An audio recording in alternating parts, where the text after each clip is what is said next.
What is going on, Guardians, and welcome back to another Destiny gameplay video. In this video, you're going to be seeing some Iron Banner footage in the background from matches I've had this week. And we're going to just take some time to talk about all the stuff that we learned this week. Now, first and foremost, it is Iron Banner week, so make sure you're participating and looking out for that. God rolled, Finale's Peril, you know, get yourself a rangefinder, rifled barrel, hidden hand, those sorts of things. Get yourself a nice, well, the vendor version is actually looking pretty good this week too. It's got a rifled barrel on it, outlaw, and reactive reload. So that's a pretty solid roll as well. So you can't go wrong playing Iron Banner this week. So moving on, I want to talk about some of the stuff that we learned with that reveal stream from Germany yesterday. Man, some great information, so much to talk about. First and foremost, right out of the gate, they dropped the private match bomb. So there's now private matchmaking, and it's moderately customizable, and we'll talk about that. It's not full-on custom games where you can modify you know, shield intensity and movement speed and all that kind of stuff and just play with some really wacky fun stuff. But it is, at the very least, the bare bones of what we wanted. We really wanted private matchmaking, be able to get into the same lobby with the same people and queue up a match on maps that we wanted. So yeah, you can do, in terms of customizability, there's a lot of interesting things that you can do with your private matches. And this is really going to dramatically affect the way that tournaments play out. And you may be thinking, well, hey, I'm not really a competitive player, so that doesn't really do anything for me.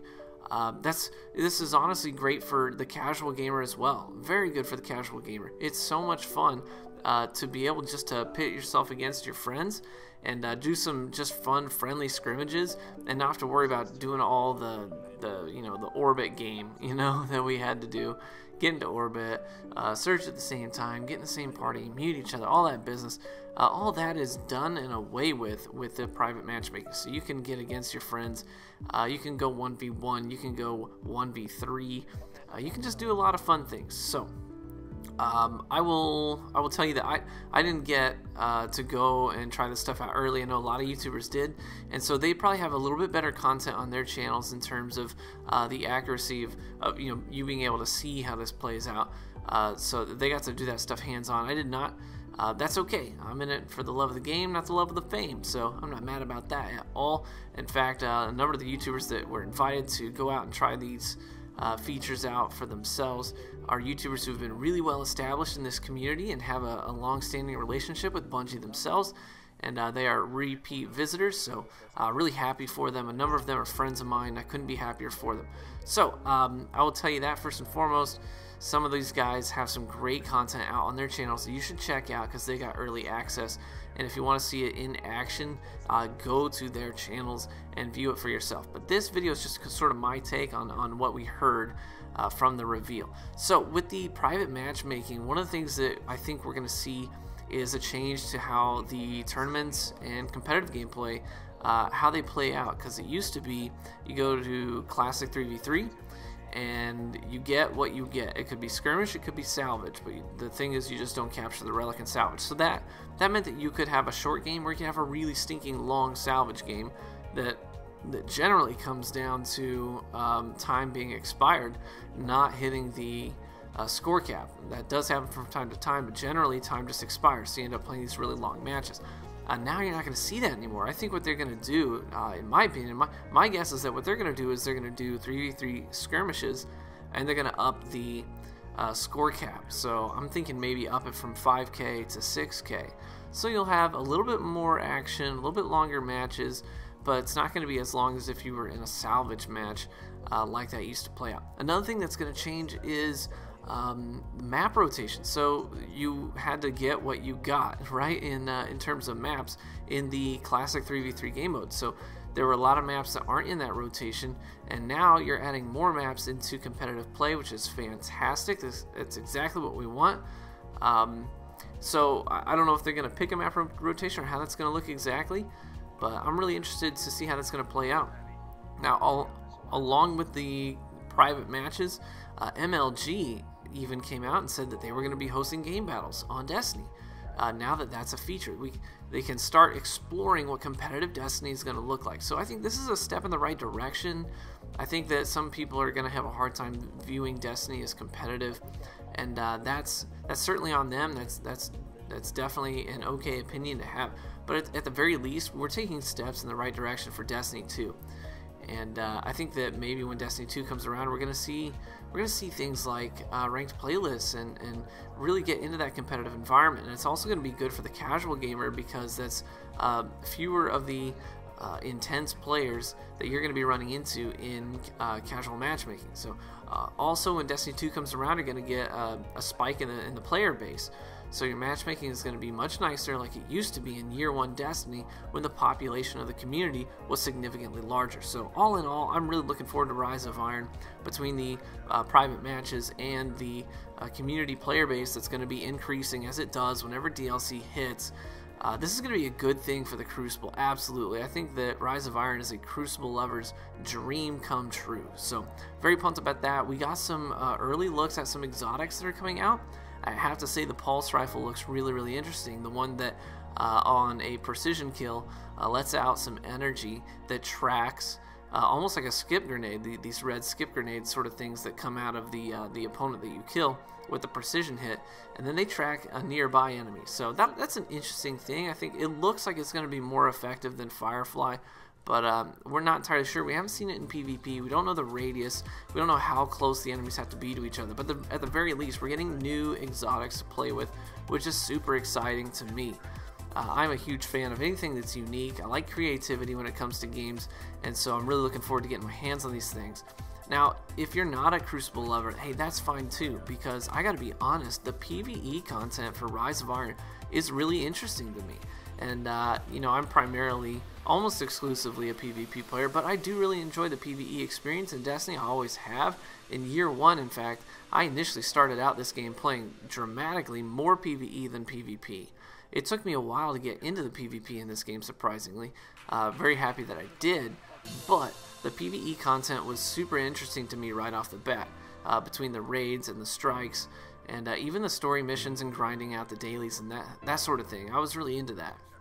Now with the Rise of Iron, we're getting a new main quest line, storyline, and that's great. It's going to be a relatively short one, they said, only 5 missions. To me, that's okay. A lot of people look at that and they're like, only 5 missions? That's outrageous. But you have to remember, this isn't just limited to 5 missions. It's going to be like the Taken King, where there's the main storyline missions, and then there are several missions that branch out from that continue that narrative, and then the strikes continue the narrative even beyond that, and then the raid on top of that. So it's all a culmination into the raid, which is really exciting to me. I love raids, I really do. In fact, I still remember all of my first time experiences of playing each of the raids that are currently out for Destiny, and I remember how much fun they were. Honestly, I loved the Vault of Glass. Vault of Glass was so much fun to me. Farmed the crap out of that raid, as well as Crota's End. Like, I actually really enjoyed Crota's End. A lot of people hated how short it was, but for me at the time, you know, I was working a full-time job, had a family, so having a raid that was doable with my friends without spending all day trying to do it, that was good for me. And the design behind Crota's End, I loved that descent feel, and especially I remember my first experience of doing the maze run, right? The lantern maze. Oh my gosh, so much fun. Loved it, absolutely loved it. So I'm really looking forward to the new raid. They did drop some basic spoilers as to how the beginning of it plays out. If you missed the stream and you don't want to hear the very beginning phase, go ahead and just mute this video for the next 30 seconds. So I'm just going to recap, okay? Starting right now. Okay, so what they told us about the raid is that initially you're going to have to climb the wall, right? You're going to be scaling the wall in Old Russia, and so they showed brief moments of a jump puzzle, which is great. Jump puzzles are fun, woo! So it's going to be a brief jump puzzle to get up as you ascend to the top of the wall. Then once you get to the top of the wall, they said they wanted to experiment with the feeling of urgency when it comes to running. Like, you've just got to run to survive. There's no standing and fighting, no standing and holding your ground. It's all about the evasion, the running away from the giant death Zamboni that's trying to kill you, and tons of ads. So you're forced to run and just outlast and outrun this death machine, and then jump back down into the heart of the wall and continue the raid. And that's where we are left in the dark in terms of the raid, which I like. I don't want a lot of spoilers. So that looks really exciting to me. I love that feeling of urgency in PvE content. So I'm looking forward to that. They showed us a little bit of the strikes and streaming the strike, one of the strikes today, which looks like it's going to be a pretty fun and interesting boss encounter. So all in all, I'm just really pumped. They also mentioned that they're going to be adding in new clan features, like a clan roster. You can see your clanmates that are online, really trying to push that community sense in Destiny. That's great. I stand behind that 100%. I've always been sort of pushing for an easier way to interact with my clanmates on Destiny. So clan roster is definitely going to be a good thing. You know, another thing I'm really looking forward to is solo Crucible exploration. I can queue up a private match in the Crucible with just me, myself, and I can walk around looking at the maps and really appreciate them. And this is going to be good for montage editors who like to get the cinematic shots. This is going to be excellent for getting shots of Crucible maps. So I know that the Reachway, when he did my 100k montage, he had to put in some super tough work in order to get some of those cinematic shots on Crucible maps. So all around, I'd really be interested to hear what your initial reactions are to the Rise of Iron reveal stream. I know I'm honestly super pumped for this DLC. It looks like they're knocking it out of the park, but we'll just have to wait and see. Also, side note, good news is you don't have to buy Rise of Iron in order to get access to the private matchmaking. That's another good thing. So those are just some of my initial thoughts, guys. Thanks for watching, and I will catch you in the Crucible.